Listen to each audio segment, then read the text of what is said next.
달려라 한입니다. 달려라 한이.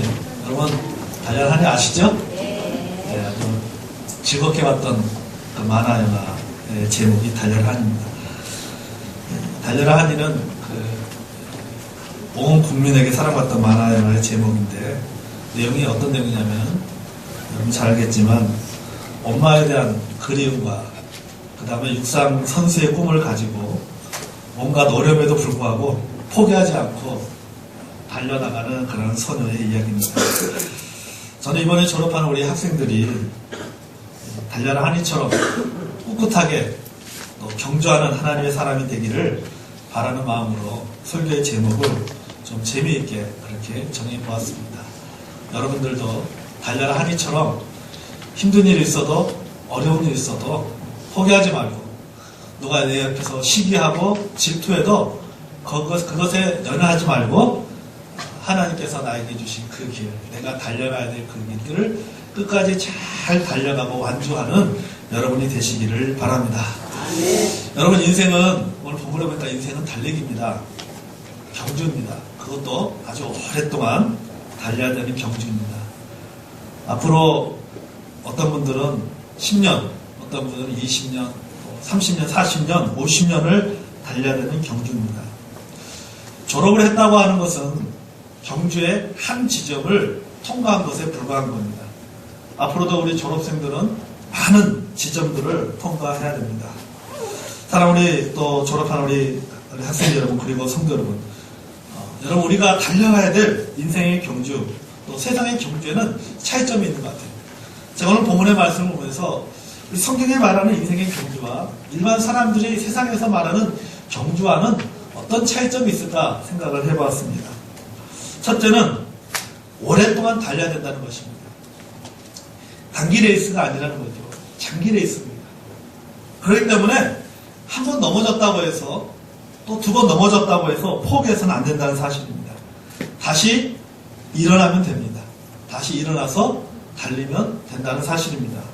언제나 역전의 가능성이 있습니다. 저는 우리 학생들을 보면서 그런 생각을 합니다. 어제 제가 우리 잠을 설쳤어요. 아침에 했더니 집사람이 하는 얘기가, 왜 밤새 이렇게 뒤척뒤척거리냐. 이리 뒤척 덜이 뒤척거리냐. 그랬어요. 제가 아침에 일어나서 있습니다. 어젯밤에 꿈을 꿨는데, 이 고등부 남학생들이 많은 꿈을 꿔가지고, 꿈속에서 그 학생들을 생각하면서 잠을 자다 보니까는 잠을 설쳤다라. 그래서 그 잠을 많이 설쳤어요. 니들이, 우리 이제 학생들이, 고등부 학생들이 고등학교를 졸업하는데, 말 그대로 청년이 됐는데, 앞으로 이들의 인생이 어떻게 펼쳐질 것인가? 하나님께서 이들의 인생을 어떻게 인도해 가실 것인가? 또 이들이 하나님 앞에서 자신의 삶을 어떻게 될 것인가? 이제는 학생이 아니라, 이제는 나름대로 자신의 인생을 책임져야 될 그런 나이가 들었는데, 참, 앞으로 그 인생을 어떻게 살게 될 것인가? 그런 생각을 이렇게, 잠을 자기 전에 그런 생각을 하다 보니까는 꿈속에서도 그 생각이 연장이 된 것 같아요. 연장이 돼가지고, 한편으로 그런 고민들. 이렇게 되고, 이 학생들을 이렇게 해야 되나? 이렇게 인도해야 되나? 저렇게 인도해야 되나? 이런 고민들을 하다 보니까는 밤새도록 잠을 그냥 설쳤습니다. 어쨌든 간에 그런 것 같아요. 그러나 분명한 것은 뭐냐면은 그들에게 역전의 가능성이 언제나 있다는 사실입니다. 그래, 하나님께서 우리의 인생을 앞으로 어떻게 인도하실지 잘 모르죠. 지금 내 나이가 20살이 됐지만 30년, 10년 후에 30살이 되었을 때, 또 40살이 되었을 때, 또 50살이 되었을 때 내 인생이 어떻게 바뀌어 있을지는 아무도 모른다는 사실입니다. 왜? 인생이라는 것은, 인생의 경주는 굉장히 장기적인 그런 인생의 경기를 우리가 해야 되기 때문에 내 인생에 어떻게 삶이 변화될지, 어떻게 변수가 있을지 아무도 모른다는 사실이죠. 저는 즐겨보는 그 프로 중에 그 글로벌 경영이라고 하는 그 토요일날 저녁 8시 하는 글로벌 경영이라는, KBS에서는 글로벌 경영이라는 그 프로그램을 즐겨봅니다. 그리고 이제 금요일날 저녁에 뭐하냐면은 강의 100도시라고 하는 강의가 있어요. 그래서 자신의 인생에서 어떤 성공하고 실패했던 사람들이 나와가지고 자신 한 20분 동안 자신의 인생에 대해서 강의하는 내용이 있어요. 저는 굉장히 그것을 즐겨봅니다. 우리 아이들한테 그걸 꼭 보라 그래요. 다른 거 못해도 그거를 꼭 보라고 얘기합니다. 거기 보면은 그들이 어떤 성공했던 것, 실패했던 것들, 평범한 사람이 나와서 이야기를 쭉 하는데 굉장히 그 이야기를 들으면 굉장히 감동이 있어요. 근데 그들의 이야기를 쫙 들어보면 공통점이 있어요. 다 실패를 경험한다는 거죠. 실패를 경험하고 그 실패 속에서 일어났던 것들을 그런 이야기하는 것을 보면서 그 인생에는 모두가 다 언제나 역전의 가능성이 있다는 것을 보게 됩니다. 여러분, 한번 여러분의 생애를 우리가 한번 돌아보십시오. 내가 초등학교 시절, 중학교 시절, 고등학교 시절, 대학교 시절을 이렇게 돌아볼 때에 실패했다고 포기해서 안 된다는 사실입니다.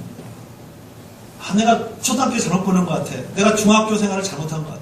내가 고등학교 생활을 잘못한 것 같아. 내가 대학교 생활을 좀 잘못한 것 같아. 이렇게 좀 했어야 되는 건데 하지 못하는 것에 대한 아쉬움이 있죠. 후회가 있죠. 그러나 그렇다고 해서 여러분 포기해서는 안 된다는 사실입니다. 다시 일어나면 된다는 것입니다. 다시 시작하면 된다는 사실입니다. 위대한 캐치비라고 하는 소설을 쓴 피치 제럴드라고 하는 작가가 그런 얘기를 했어요. 실패는 일시적인 것이지 영원한 것이 아니다. 한 번의 실패와 영원한 실패를 혼돈해서는 안 된다. 그런 말을 했어요. 참 의미가 있다고 생각합니다. 이 말은 뭐예요? 우리가 한 번의 실패와 영원한 실패를 구분하라는 사실입니다. 내 인생에서 한 번을 실패했다고 그 한 번의 실패가 영원히 실패한 것은 결코 아니라는 사실이죠. 그래서 한 번에 실패한 것과 영원한 것을 실패한 것으로 구분할 줄 알아야 된다는 거죠. 사진을 찍으면요. 저는 가끔 이제 전시관에 걸려있는 사진들 보면 사진 보면 대단하지 않습니까? 인터넷에 보면은 블로그에 사진들 올려놓은 거 보면 대단해요. 작품이에요, 작품. 야 대단한 작품입니다. 그런데 그 한 장의 사진의 한 장의 그 작품을 얻기 위해서 얼마나 많은 수천 장의 사진을 찍습니다. 수천 장의 사진에서 한 장의 작품이 나오는 거예요. 그 위대한 작품 하나가 나옵니다. 그런 것처럼 수많은 실패 속에서 하나의 위대한 작품이 나오게 된다는 사실입니다.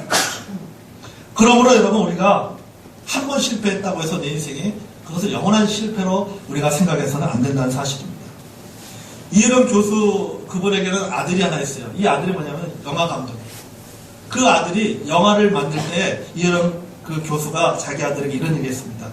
너는 실패해도 성공했다. 그렇게 편집을 했어요. 너는 실패도 성공했다. 다시 말해서 뭐냐면 너는 실패했다고 생각할지 모르지만 그것은 실패가 아니라 성공했다. 왜요? 그 실패를 통해서 또다시 배우게 된다는 사실이죠. 저는 제가 여러 번 얘기한 것 같은데 서울의 노원구에 가면은 운전면허 시험장이 있습니다. 그 시험장에 보면 그 시험장 입구에 들어가면 그 문구가 있어요. 저는 그 문구가 너무나도 마음에 들어요. 항상 너무 감동받았어요. 그 문구. 그래서 항상 그럴까요? 한 번 실패, 두 번 실패, 늘어나는 운전기술. 저는 그게 너무 마음에 들어요. 네? 그렇잖아요. 운전면허 한 번 실패하고 두 번 실패해서 뭐예요? 늘어나는 운전기술. 운전기술 늘어나는 거예요. 실력이 배가 되는 거예요.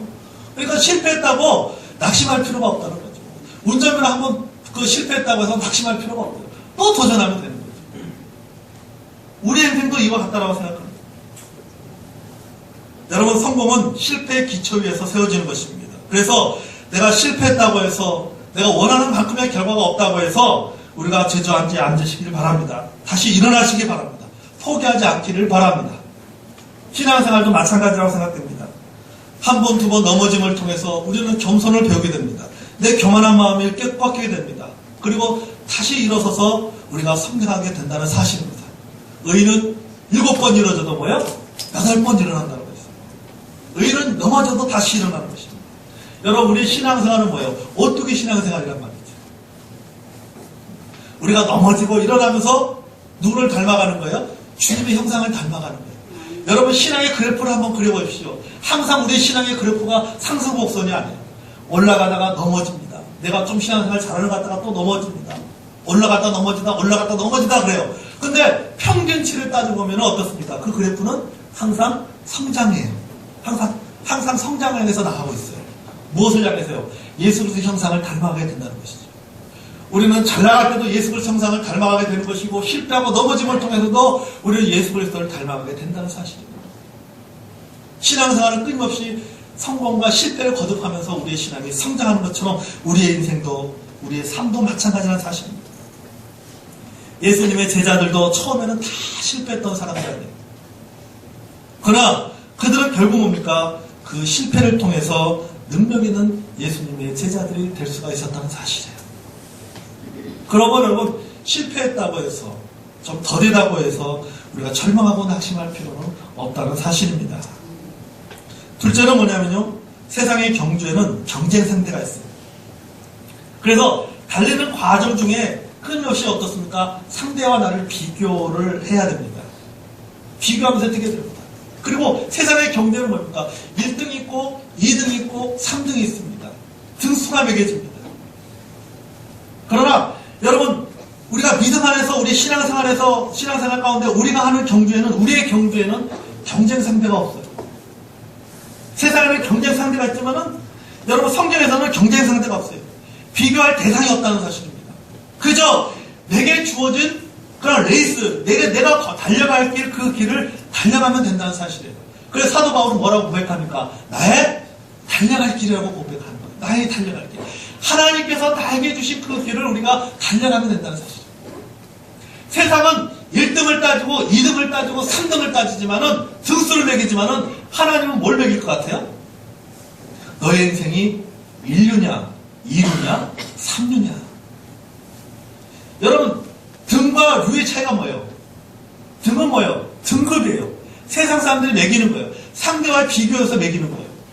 그러나 류라고 하는 것은 1류, 2류, 3류라고 하는 것은 뭡니까? 그것은 뭡니까? 내면적인 거예요. 그거는 가치예요. 그것은 질적인 것을 의미하는 거예요.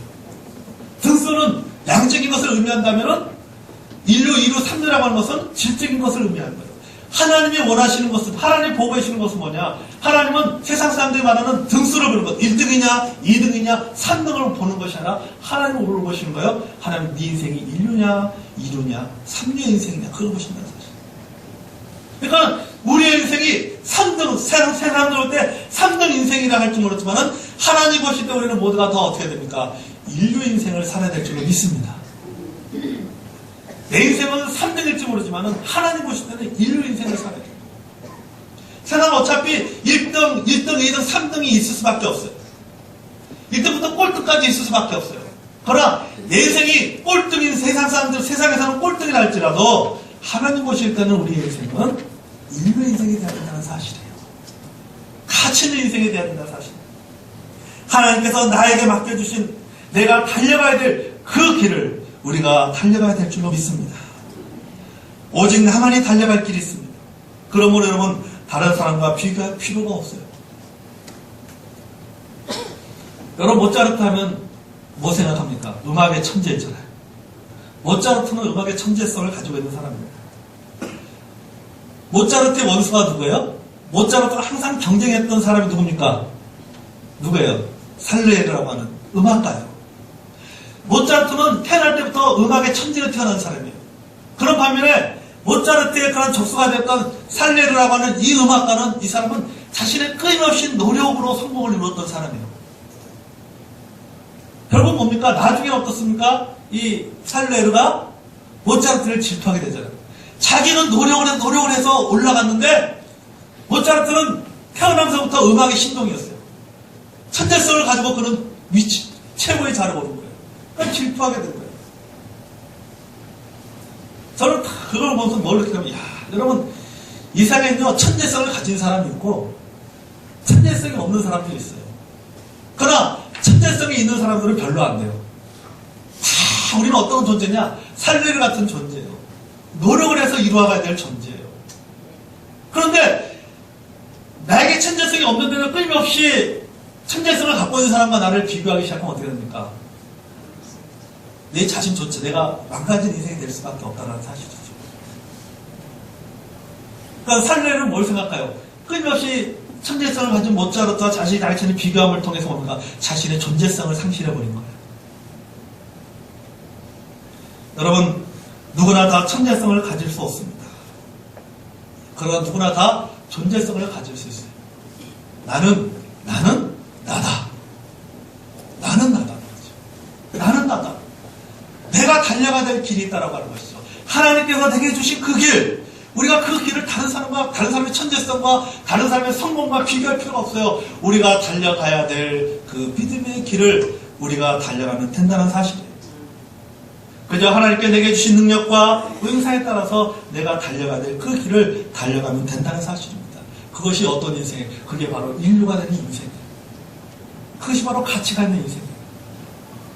우리 졸업하는 우리 학생들 여러분들이 바로 이런 하나님이 축복하시는 인류 인생이 되시기를 바랍니다. 저도 한 자녀의 아버지로서 자녀들을 볼 때마다, 서문이나 가은이를 볼 때마다 그런 얘기 합니다. 공부해라. 공부를 잘하는 아이가 되었으면 좋겠다. 사실 모두 부모님의 마음이잖아요. 우리 애가 참 공부를 잘했으면 좋겠다. 모두 그런 마음입니다. 그리고 또 참 자기가 하고 싶은 일을 찾아서 좀 즐겁게 그 일에 최선을 다하는 그런 아이가 되었으면 좋겠다. 이것도 부모의 마음이잖아요. 성공하는 삶을 살기보다는 좀 가치 있는 인생을 사는 그런 아이가 되었으면 좋겠다. 이게 참 모두가 다 그런 부모의 마음이라고 생각됩니다. 그러나 이 모든 것 중에 하나를 선택, 이 모든 여러 가지 부모가 자녀들 향해 여러 가지 어떤 원하는 것이 있지만 그 모든 것 중에 딱 하나만 선택하라면, 그 여러 가지 원하는 것 중에 하나만 선택하라면은 저는 그래요. 하나님께서 주신 재능을 발견하고 그 재능을 수단으로 해서 자기가 하고 싶은 일을 하는 그런 아이가 되었으면 참 좋겠다는 생각이 들어요. 자기가 하고 싶은 일. 그 일이 하나님 안에서 그 일이 사람들이 등수를 매겨서 그 일이 1등이냐, 2등이냐, 3등이냐, 아니면 뭐 100등이냐, 그거에 상관하지 않고 진짜 하나님 주신 은사를 따라서 주님을 잘 섬기면서 그냥 하나님 주신 그 일 가운데 그 은사를 따라서 최선을 다하는 삶을 살았으면 참 좋을 것 같아요. 자기가 하고 싶은 일을 하면서. 그것이 돈이 되는 일이냐, 흔히 사람들이 말하는 그 돈 되는 일이냐, 돈 안 되는 일이냐, 이거 상관하지 않고 그에 대해서 행복감을 느끼면서 살았으면 참 좋겠어요.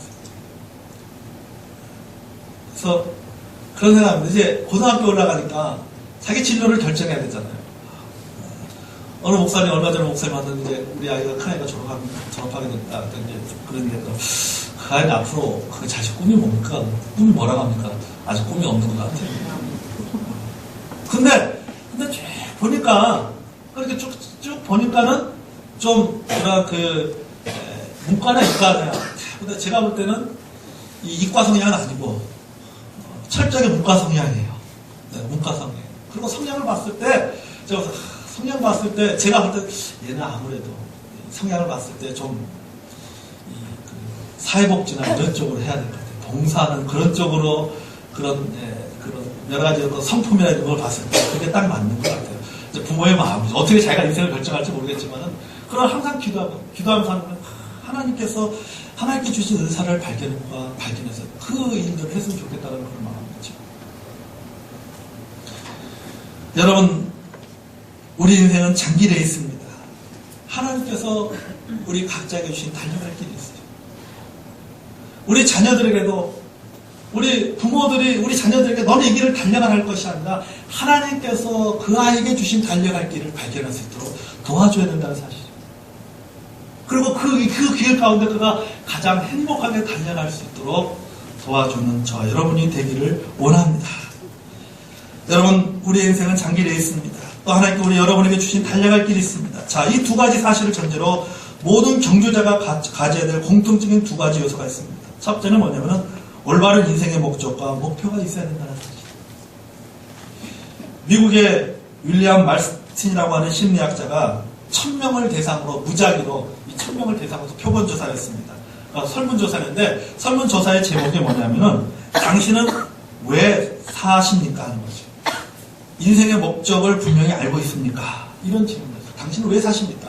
당신은 인생의 목적을 분명히 알고 있습니까? 이런 질문을 가지고 설문조사했는데 이 질문에 대해서 네, 저는 내가 인생을 살아가는 목적을 알고 있습니다. 이런 목적 때문에 나는 살고 있습니다라고 대답한 사람이 6%도 안 된다고 합니다. 6%도. 그러면 나머지 94%는 어떻게 사는 겁니까? 그냥 사는 거죠.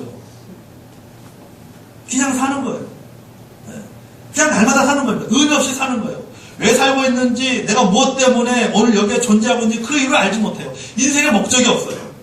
그것을 위해서 내 생애를 드리고, 내 시간을 드리고, 내 물질을 드리고, 내 삶을 바칠 수 있는 분명한 목적이 없이 그냥 목적 없는 삶을 살고 있는 경우들이 참 많다는 사실. 여러분 그렇지 않습니까? 여러분 우리들의 삶을 한번 돌아보십시오. 그렇잖아요. 제가 대학교에 있을 때 우리 학생들 물어봅니까? 너 왜 이 과를 택했니? 도대체 이 과를 택한 이유를 몰라. 점수에 맞춰서 오는 거예요. 어떤 학생이 왔어요. 과 이름은 생활과학과야. 너 생활과학과가 무슨 과인지 알아? 몰라요. 그 뭐죠? 과 이름만 보고 온 거야. 과학과 아니고 무슨 과학하는 줄 알고. 알고 봤더니 무슨 가정학과가 생활과학과로 바뀐 거 이름이.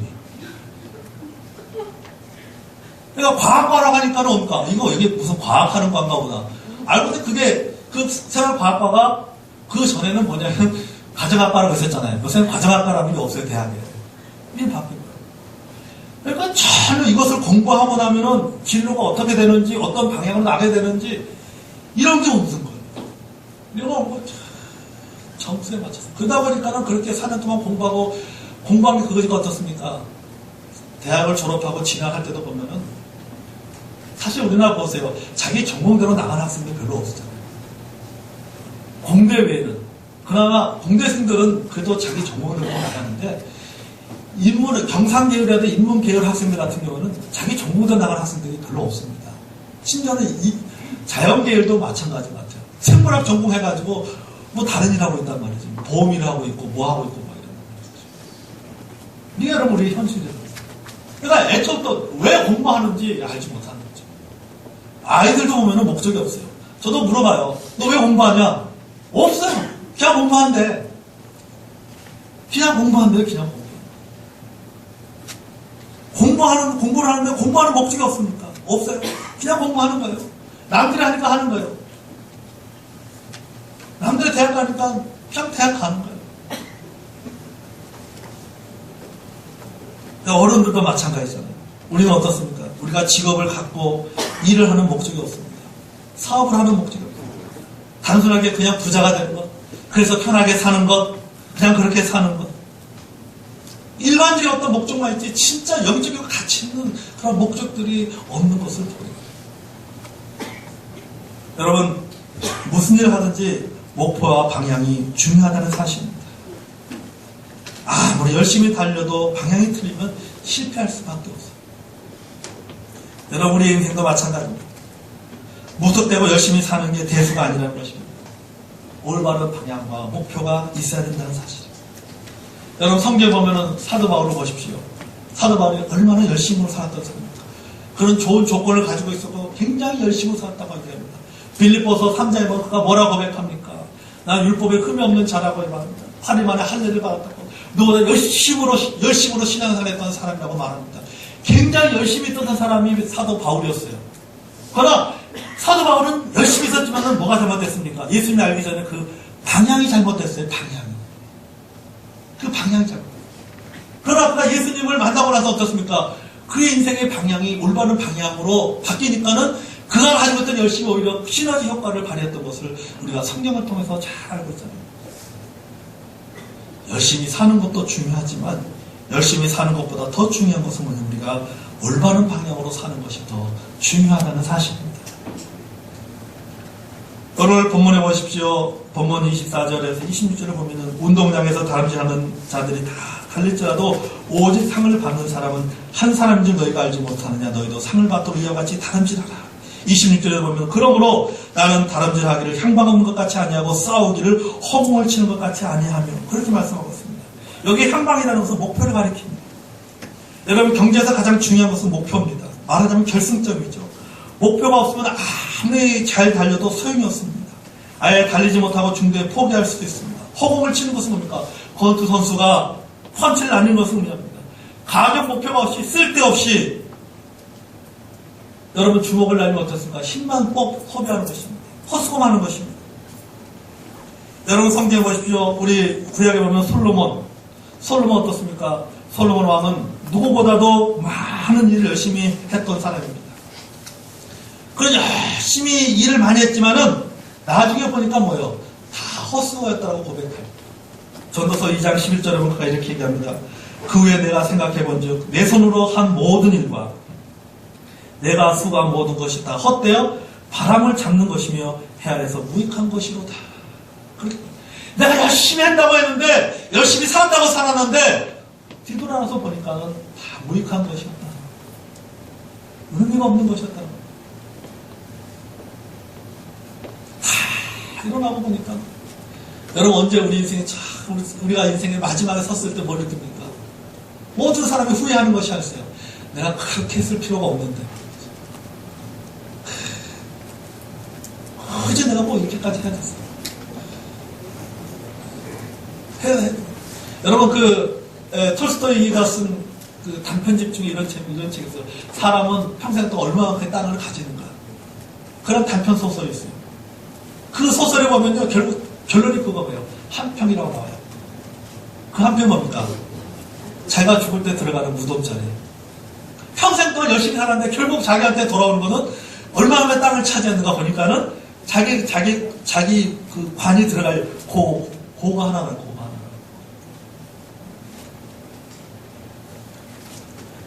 여러분, 올바른 목표가 없으면, 올바른 방향이 없으면 심하게 인생이 어떻게 되는지 아십니까? 잠언 14장 12절에는 어떤 길은 사람이 보기에 바르나 필경은 사망의 길이니라. 자기는 바르다고 생각하는데 필경은 사망의 길이다. 죽은 길인 줄 모르고 멸망의 길인 줄도 모르고 달려갔다는 것입니다. 자기는 성공한 줄 알았고 자기는 행복한 줄 알았고 그런데 그게 착각일 수 있다는 것입니다. 그러므로 여러분 올바른 방향과 분명한 목표를 정해야 됩니다. 여러분 우리 그리스도인들이 지향할 목표가 무엇입니까? 이 세상의 헛된 목표가 아니에요. 세속적인 목표는 성취하지 못해도 속상하지만 성취해도 허망해요. 그래서 버나드 쇼라고 하는 그 작가는 이런 말을 했습니다. 인간에게는 두 가지 절망이 있다고 했어요. 하나는 내 목표대로 성취하지 못했을 때 느끼는 절망. 또 하나는 성취한 이후의 절망이라고 했어요. 목표를 이루지 못한 절망과 목표를 이루고 난 이후의 절망이 온다고 했어요. 두 가지 절망이 있다고 이 세상에. 여러분 세상의 목표는 다 그렇다는 거죠. 이루고 나면 보면 어떻습니까? 4년 동안 열심히 공부했더니 어떻습니까? 졸업할 때 뭐 받아요? 대량 복사에서 받은 졸업장 하나. 야, 이게 내가 4년 동안 등록금으로 받은 거 졸업장 하나라고 그러지. 야, 대학원 열심히 공부해가지고 2년, 3년 열심히 해가지고 받으니까 학위 수료증 딱 보면 석사학위 취득증 다 하나 보면 그거 하나. 열심히 박사 3년 과정 해가지고 졸업장 하나.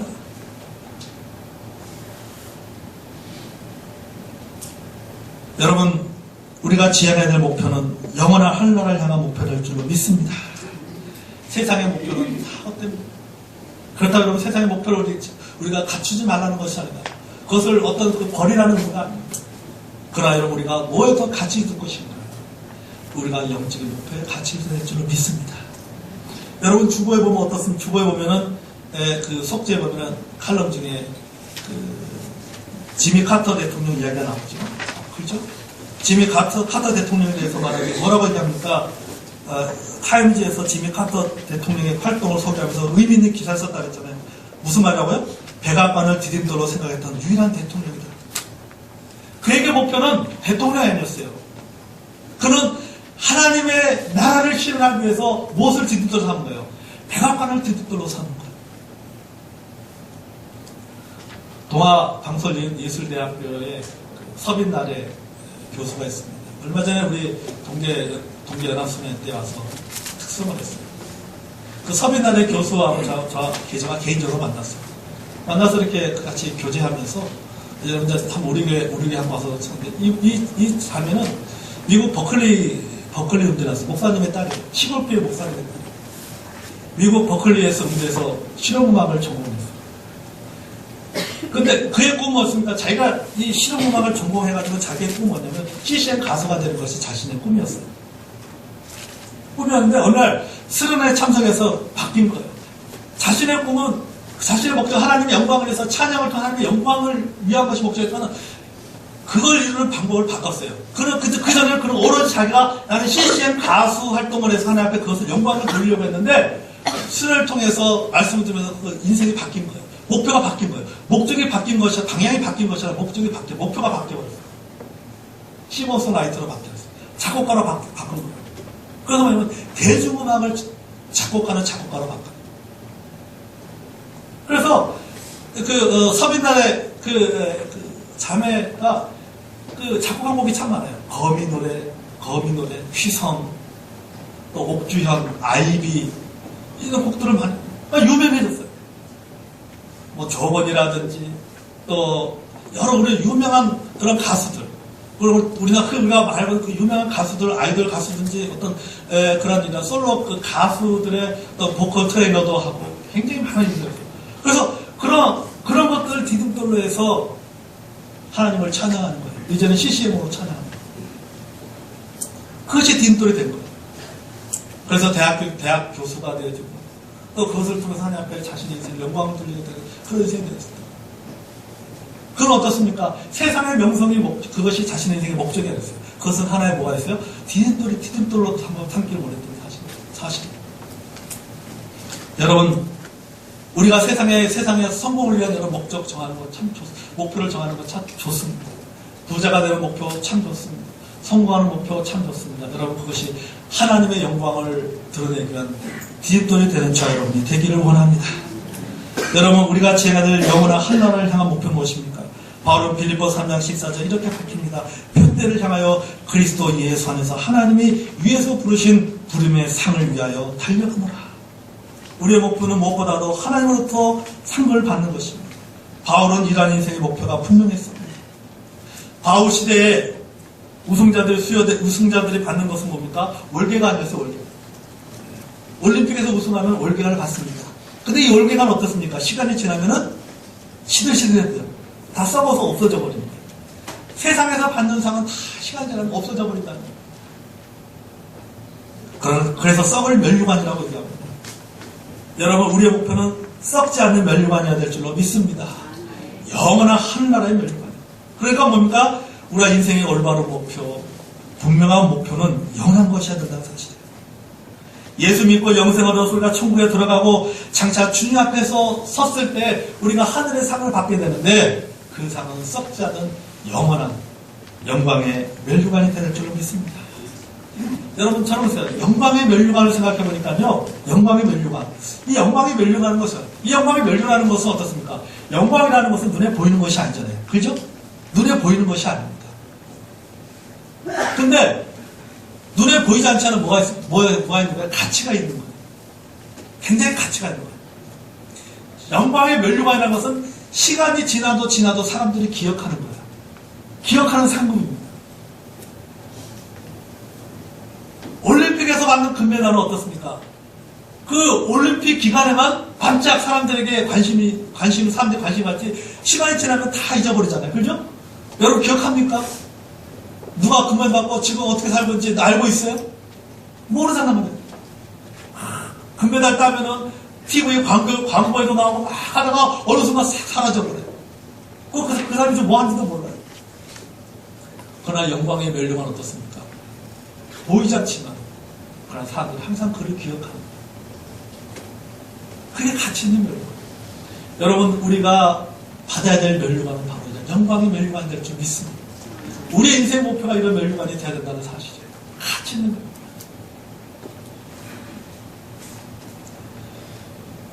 얼마 전에 우리 4월 그 첫 주에 저에게 오겠지만 우리 터키, 개인적으로 제가 우리 터키 선교사님께서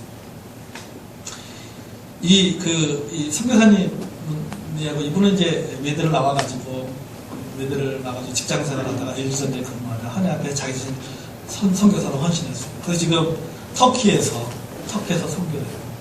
터키는 여러 가지 선교사로 신분을 들어갈 수 없습니다. 그러다 보니까는 비즈니스 비자로 들어가서 일을 해요. 부부 다 어렸을 때부터 같이 도학교에서 같이 신앙생활했던 그런 자매들. 근데 얼마 전에 이제 부산에 집회가 있어서 내려와가지고 같이 교제하면서 그런 얘기를 하고 있어요.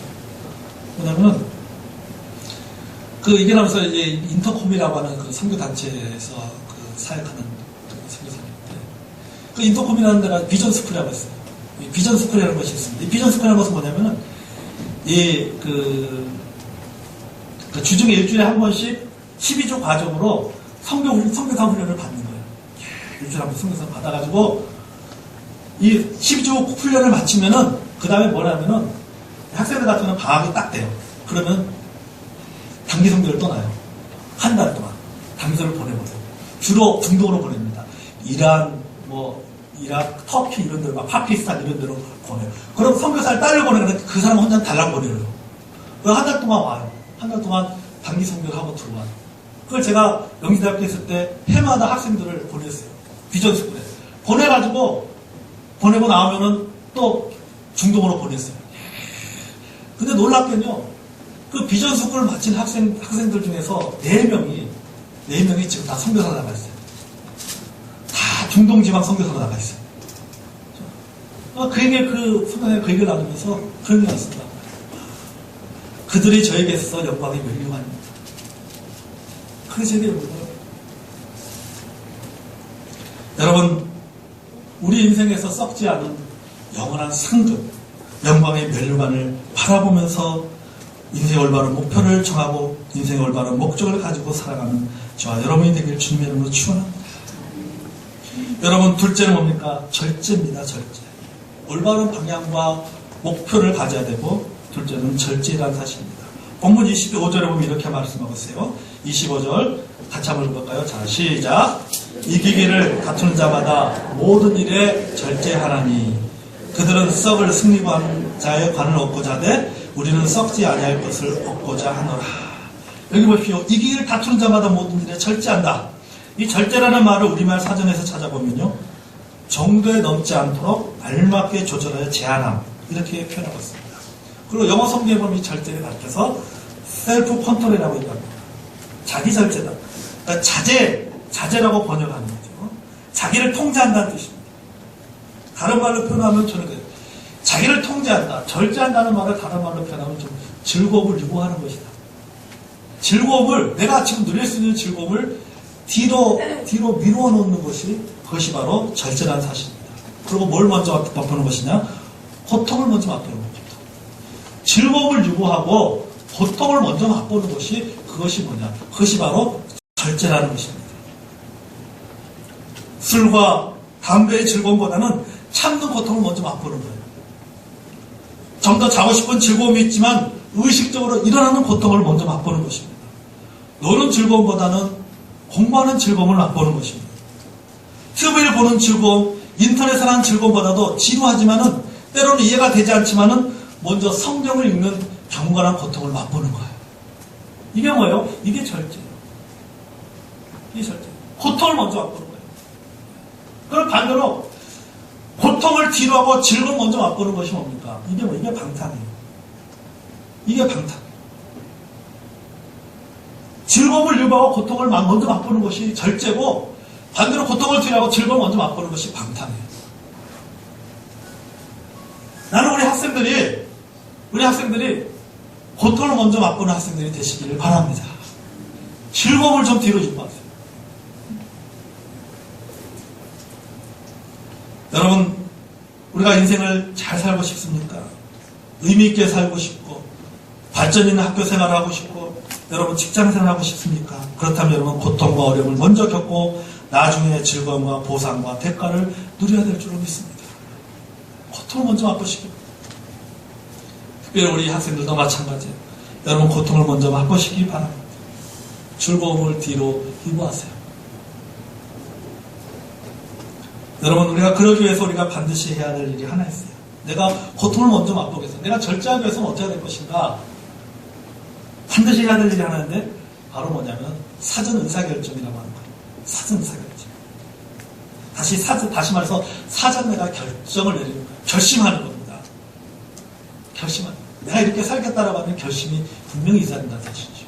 그 중에 하나가 뭐냐면은, 우리가 그 중에 하나 결심해야 될 것이 뭐냐면, 자신의 영적인 잠재력을 발전시키기 위해서 우리가 결심해야 되는데, 3가지 해야 됩니다. 첫째, 내가 예배에 정기적으로 참석해야 되겠다.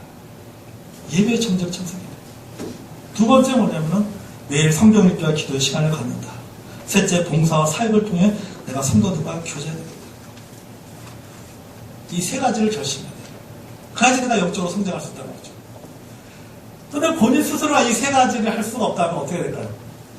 누군가에게 도움을 요청하시면, 내가 스스로 예배를 정기적으로 참여할 자신이 없어서 누군가에게 요청하고 부탁을 하세요. 내가 스스로 담배를 끊을 자신이 없으면 누군가에 부탁을 하세요. 교회 안에서 영적인 분들에게 아니면 목회자에게 여러분 부탁하세요. 목사님, 저는 담배를 스스로 끊을 수 없습니다. 부탁하세요. 줄여나갈 수 있는 방법.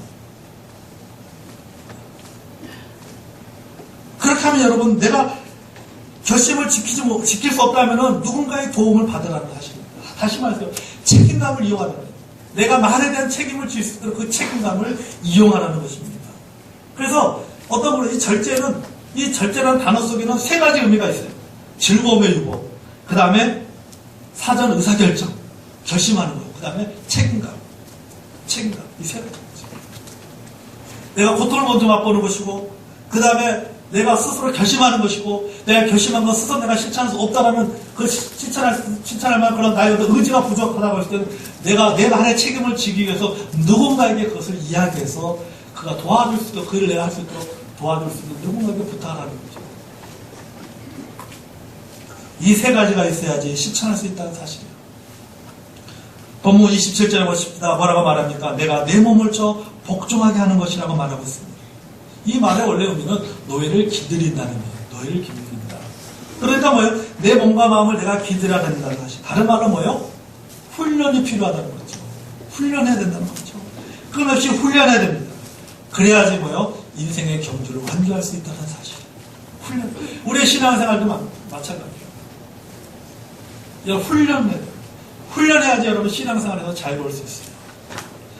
진리가 너희를 자유케 하리니, 진리가 나에게 자유를 주는데 그 진리가 나에게 자유를 주지 못하고 내 마음을 무겁게 하고 나를 억압하고 나를 얼매인다고 생각해 주십시오. 그것을 또 자유로울 수 있는 방법은 뭡니까? 내가 영적으로 훈련을 해요. 영적으로 훈련하면 거기서 자유로움 얻을 수 있어요. 어느 초등학교 국어시험에 다음과 같은 문제가 나왔습니다. 결심한 마음이 사흘을 가지 못하고 곧 느슨하게 풀어져 버리는 것을 무엇이라고 할까요? 다음 가로 안에 들어갈 말을 써주세요 하고 가로, 3가로 그렇게 딱 문제가 나왔어요. 답이 뭐죠? 작심삼일이죠. 그런데 어떤 학생이 이렇게 적었습니다. 작은 삼촌이라고 적었어요. 여러분 집집마다 게으른 작은 삼촌이 문제예요. 작은 삼촌이 문제예요. 작은 삼촌이 문제예요. 여러분 게으른 우리가 문제예요. 여러분 왜 작심삼일이 문제입니까? 결심만으로 부족하다는 말이에요.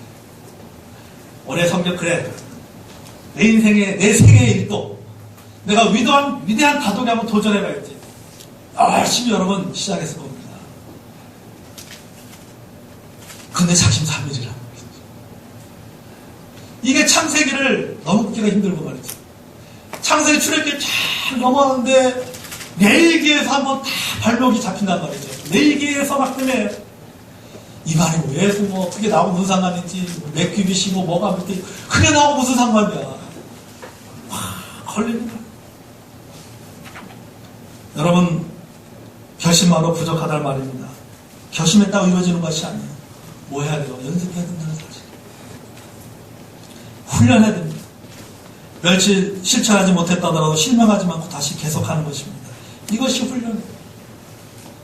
난 역시 안 돼. 이게 아니라 또 시작하면 돼요. 창세기 또 쫙 읽다가 내가 모세도 딱 끝마쳤어요. 신명기 딱 끝마쳐서 요호사를 못 나가고 있어요. 역시 나는 안 돼. 포기하지 마시고 그걸 또 시작하고 다시 시작하면 돼요. 할 때까지. 그래 할 때까지 해보자 말이죠.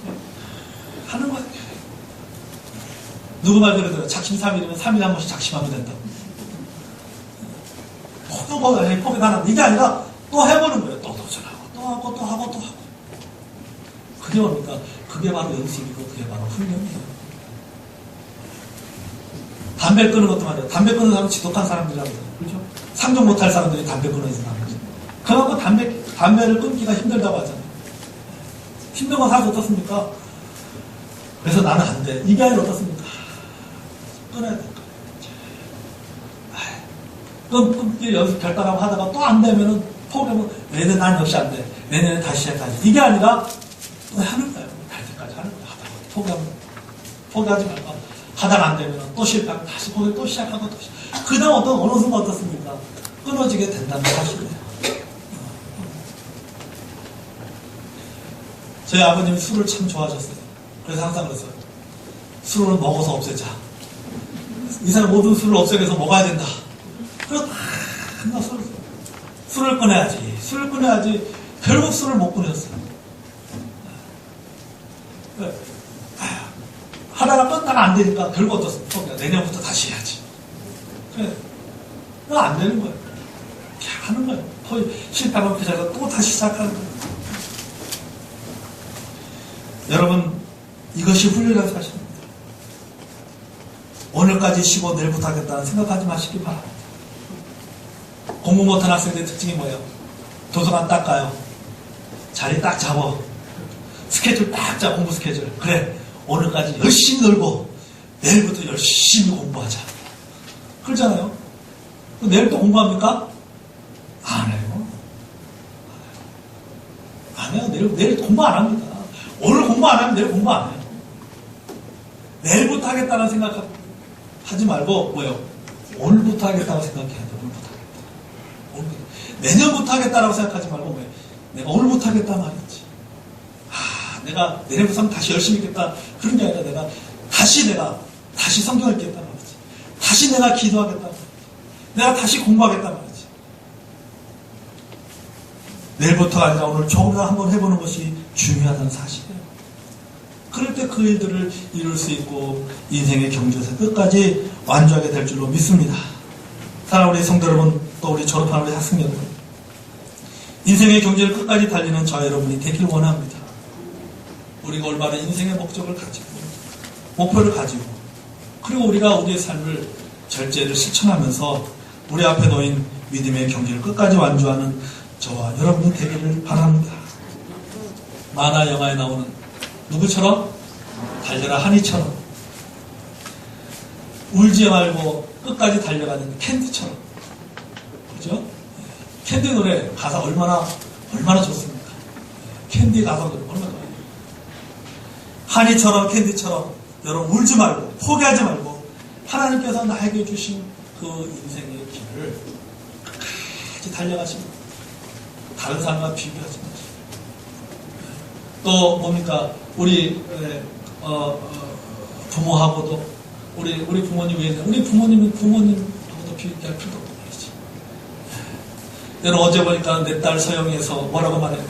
이제 아버지의 그늘에서 벗어나라고 하잖아요. 그렇죠? 저는 그 드라마를 보면서요, 이거는 가족 상담 심리학을 공부하는 사람들 반드시 봐야 될 드라마다는 생각을 참 많이 해요. 그 아버지에 대한 그 상처에서 결국 굉장히 벗어나지 못하는, 그게 다른 데가 영향을 미치잖아요. 여러분, 비교하지 마세요. 우리 부모님이 이랬다 저랬다 생각해볼 때, 우리 가정이 이랬다 저랬다 비교하지 마세요. 여러분, 그런 가운데서 어떻습니까? 인생을 성공하는 사람들도 있어요. 그렇죠? 여러분, 이제 잘다시피 미국의 유명한 토크쇼 진행자는 누굽니까? 오프라 윈프리 보십시오. 사생아예요. 그렇죠? 그의 자란 환경은 굉장히 불합니다. 삐뚤어 나갈 수밖에 없는 환경 속에서 그분은 성장했어요.